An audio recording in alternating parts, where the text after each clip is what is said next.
What is up guys, we're back again for another video. Today, we'll take a look at another product from Machenike, the K500 mechanical keyboard. A 90% keyboard featuring 3-pin Hotswap sockets and double-shot PBT keycaps for less than 2,000 pesos. Now, this has been sent over to me for review, but as always, note that it will not be affecting my review in any way. Alright, let's get started.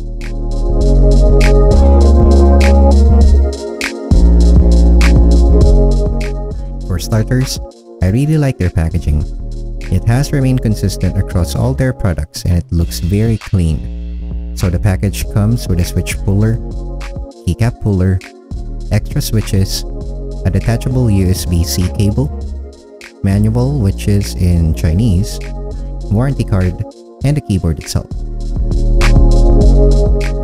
The keyboard weighs at 612 grams, measures 34.7 centimeters long, 12.7 centimeters wide, 2.6 centimeters tall, and 3.7 centimeters tall when the flip-out stands are raised. It has its USB port placed at the left side, which is complemented by its angled USB-C cable. Personally, I like this design. It just makes the setup much cleaner as opposed to the usual port being at the middle section.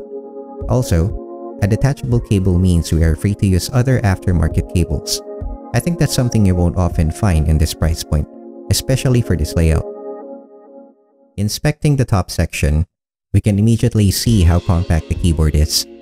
I like that they opted for this colorway to emphasize the separation for the numpad and arrow keys. The colorway also gives it a nice minimalistic look. There is not much clutter except for the caps lock and num lock indicator at the top left section. At the bottom, we'll find 2 rubber paddings and 2 more extra rubber paddings on the flip-out stands. While the 2 rubber paddings help the keyboard stay in place, raising the stands would make the keyboard more stable due to the extra grip. Now, the keyboard's default typing angle is acceptable enough for me. I can actually live without the extra elevation. Nonetheless, you have an option to raise it should you feel the need.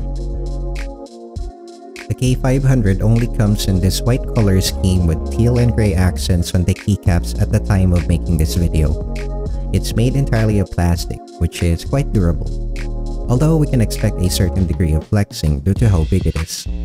It reverts back to its usual form though.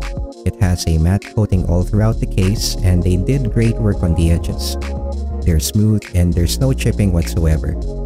You know, if not for the generic fonts on these keycaps, I would think this is a premium keyboard. Well, I have nothing bad for these keycaps. I like their colorway and I would expect this kind of font style in this price range.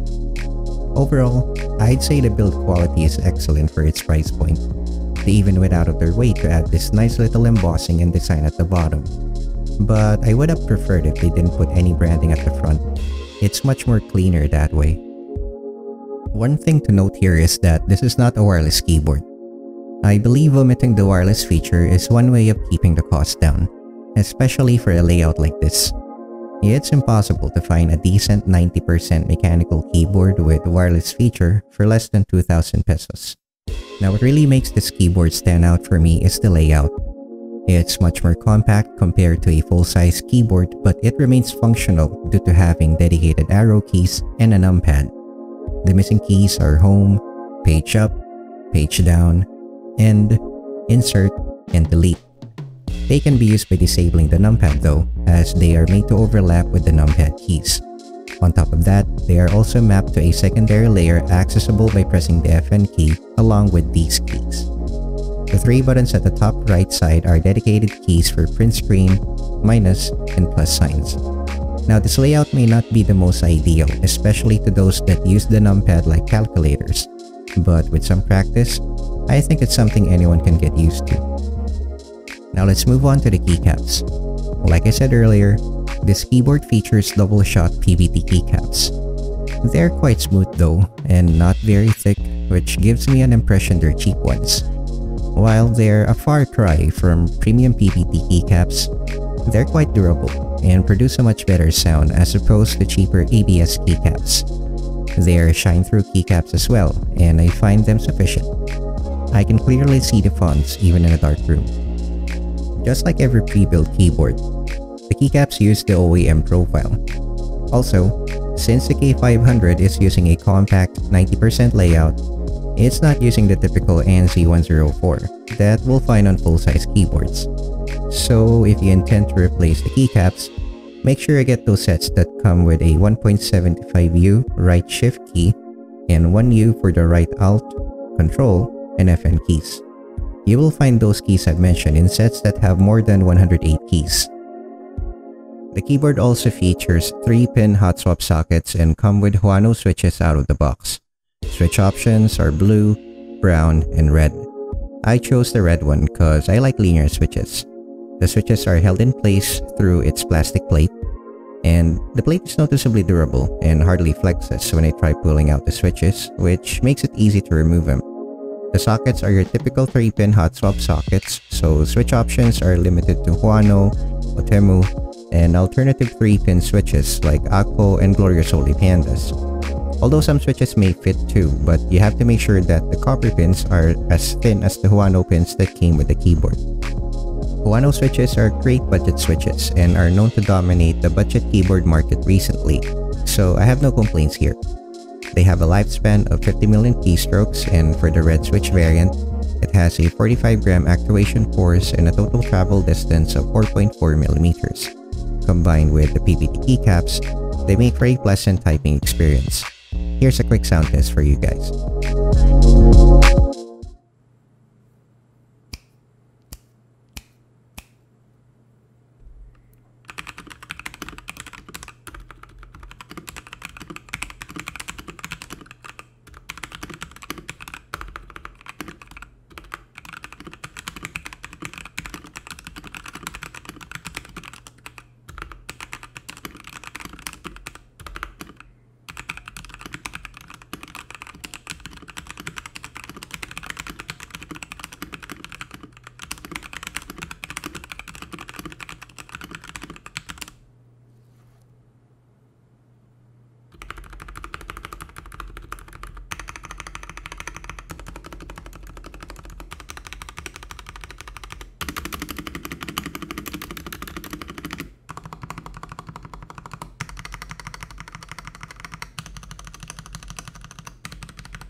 Okay, now as you have heard, the keyboard sounds great for a budget keyboard.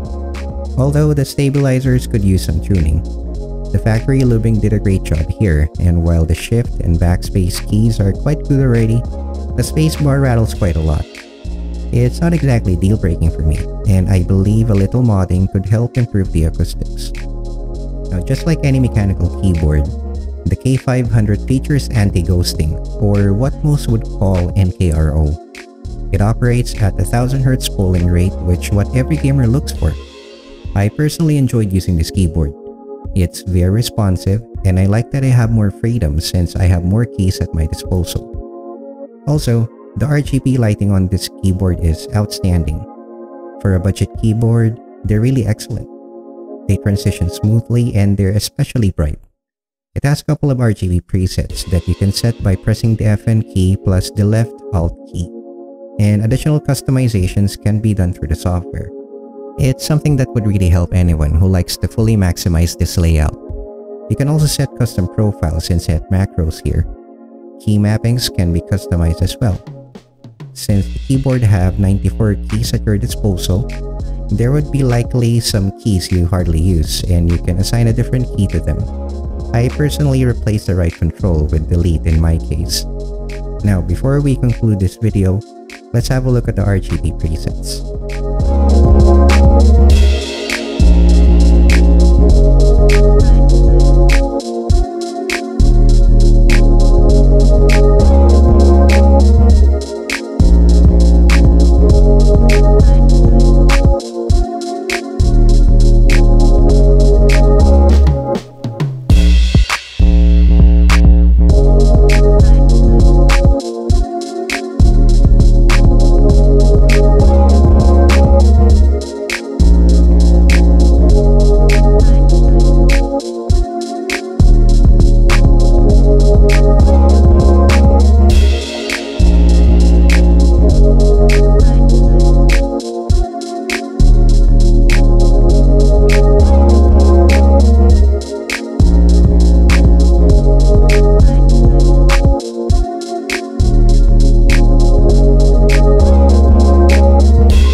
To conclude, the Machenike K500 is an excellent mechanical keyboard for those who are looking for something compact but does not want losing a lot of keys along the way.